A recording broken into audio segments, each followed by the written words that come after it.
नमस्कार, SBT news में आपका स्वागत है। पेश है 9 जून गुरुवार दोपहर 1:15 बजे राजस्थान की 12 बड़ी खबरें।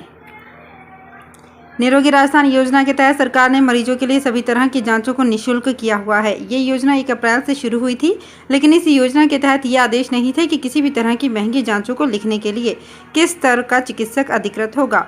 भीलवाड़ा सीएमएचओ डॉक्टर मुश्ताक खान ने बताया कि 2000 रुपये तक की जाँच कोई भी चिकित्सक लिख सकेगा। इससे महंगे जांचें लिखने के लिए यूनिट हेड्स अधिकृत होंगे। कांग्रेस विधायक आज गुरुवार शाम को जयपुर पहुंचेंगे। इन्हें एक साथ जयपुर लाने के लिए कांग्रेस ने दिल्ली से बड़ा बोइंग जेट प्लेन उदयपुर मंगवाया है। प्लेन में सभी विधायक एक साथ बैठकर जयपुर पहुंचेंगे।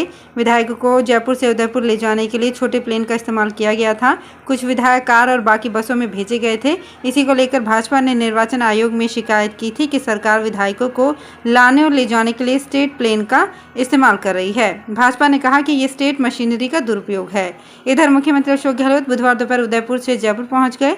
सीएम गहलोत ने दावा किया कि 126 विधायक हमारे साथ हैं। भाजपा के स्पॉन्सर सुभाष चंद्रा निर्दलीय होकर जानबूझकर यहां मैदान में आए।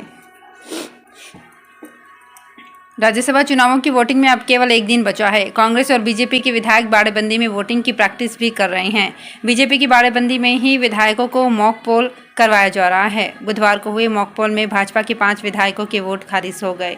वोट खारिज होने के बाद जब दोबारा से मॉक पोलिंग करवाई गई तो 2 विधायक दूसरी बार भी गलती कर गए और फिर उनके वोट खारिज हो गए।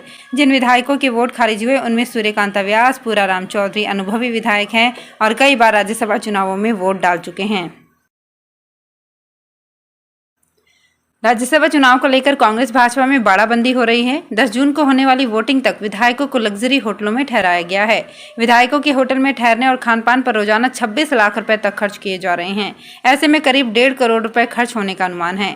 बड़ी बात यह है कि मौजूदा विधानसभा में अब तक 793 घंटे काम हुआ है, जबकि इससे कहीं ज्यादा यानी कि 1248 घंटे का वक्त बाड़ाबंदी में ही बिताया गया है। बाड़मेर में शादियों में नए ट्रेंड का क्रेज बढ़ रहा है।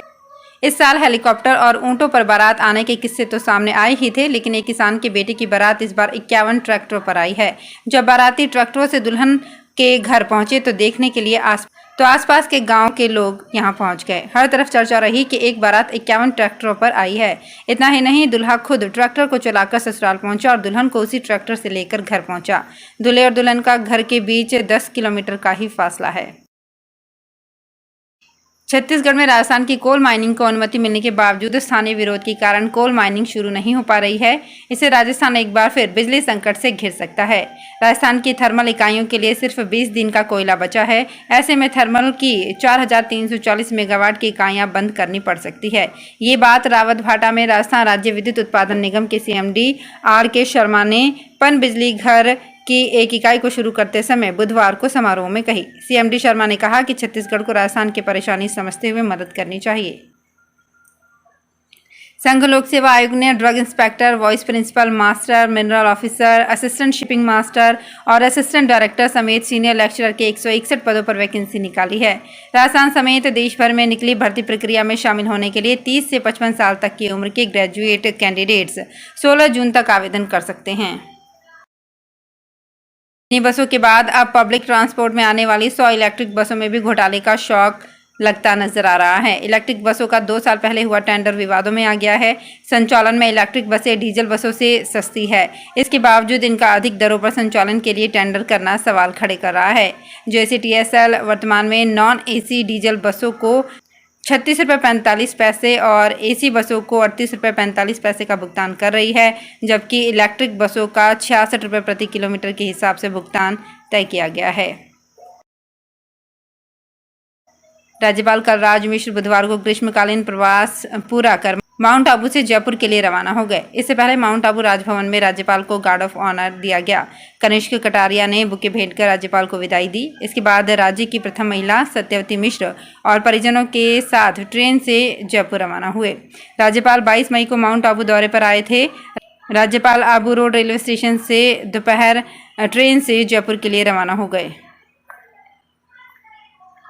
राष्ट्रीय खाद्य सुरक्षा योजना में जोड़ने के लिए जयपुर में 3.5 लाख परिवारों से आवेदन लेना था, लेकिन 50 दिन में 75,009 परिवार ही आवेदन कर पाए। वहीं जयपुर ग्रामीण में 63,004 परिवारों ने आवेदन किया। इनमें से अभी तक 10% आवेदनों की ही जांच हो पाई है।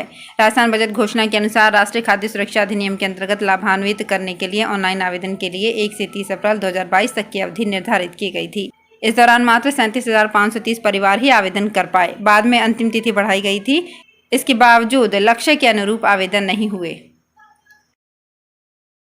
रेलवे बोर्ड ने ट्रेनों और स्टेशनों पर खानपान की व्यवस्था को दुरुस्त करने के लिए उत्तर पश्चिम रेलवे सहित देश भर में अभियान चलाने का निर्णय किया है। रेलवे बोर्ड के डायरेक्टर सुमित सिंह ने हाल ही में सभी प्रिंसिपल सीसीएम को निर्देश दिए कि खानपान की व्यवस्था को दुरुस्त करने के लिए अभियान के दौरान 10 दिन तक विशेष निगरानी रखी जाए। इसकी आकस्मिक जांच भी की जाए। हाल ही में उत्तर मध्य रेलवे के महाप्रबंधक प्रमोद कुमार यात्री के पहनावे में अचानक स्टेशन पहुंच गए। यहां उनसे भी ओवर चार्जिंग की गई। जब उन्होंने बताया कि वो जीएम हैं तो हड़कंप मच गया। कोचिंग इतिहास में इस बार कोटा में नया कीर्तिमान जुड़ा है। पहली बार कोटा के लैंडमार्क सिटी के हॉस्टलों में 9 रूम की स्थिति बन गई है। कोटा शहर के कुन्हाड़ी इलाके में बूंदी रोड स्थित कोचिंग सेंटर्स के लिए अलग से डेवलप किए गए इलाके लैंडमार्क सिटी में हॉस्टल फुल हो गए हैं। अब नए स्टूडेंट्स को जुलाई से कमरा लेने के लिए पहले से बुकिंग करवानी पड़ रही है, क्योंकि लॉकडाउन के बाद कोचिंग खुले हैं और इस बार कोचिंग सेंटर्स पर स्टूडेंट्स की भरमार है। लैंडमार्क सिटी में लगभग 200 हॉस्टल हैं। तो फिलहाल इस बुलेटिन में इतना ही। फिर हाजिर होंगे कुछ और बड़ी खबरों के साथ।